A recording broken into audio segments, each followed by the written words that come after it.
এখন 11:30 বাজে, ভাত ওইদিকে হচ্ছে আর এইদিকে চিংড়ি মাছ দিয়ে চিচিঙ্গা ছেঁচকি করছি।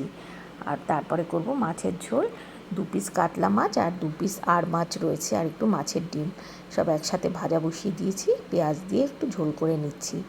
আজ জানেন তো রান্না করতে খুব দেরি হয়ে গেল, আসলে 11:30 বাজে এখন।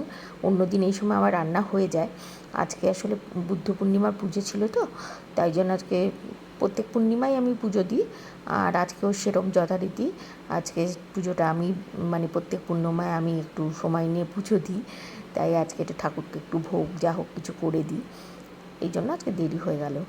এবার এই মাছের ঝোলটা হলেই আমার রান্না শেষ হবে। এই দুটোই আইটেম, চিচিঙ্গা ছেচকি আর মাছের ঝোল, এই হচ্ছে আমার আজকে দুপুরের লাঞ্চের মেনু। আপনাদের কেমন লাগলো জানাবেন, যদি ভালো লাগে একটু লাইক কমেন্ট করবেন, তাহলে আমার খুবই ভালো লাগে। আর রান্নাটাই দেখুন, এই যে চিচিঙ্গা ছেচকি নামিয়ে রেখেছি, ভাতটাও মাড় ঝরিয়ে রেখেছি, আর এইদিকে এখন এই মাছের ঝোলটা হলে ব্যাস, তাহলে আমার পুরো রান্না কমপ্লিট। তারপরে আর কি খেতে বসে যাব 1টা বাজলে, 1টার আগে তো খায় না, 1টা বাজলে আমরা খেতে বসে যাব। আজকের ব্লগটা কেমন লাগলো একটু জানাবেন, যদি ভালো লাগে একটু লাইক একটা কমেন্ট করবেন, তাহলে আমার খুব ভালো লাগবে। এটুকুই।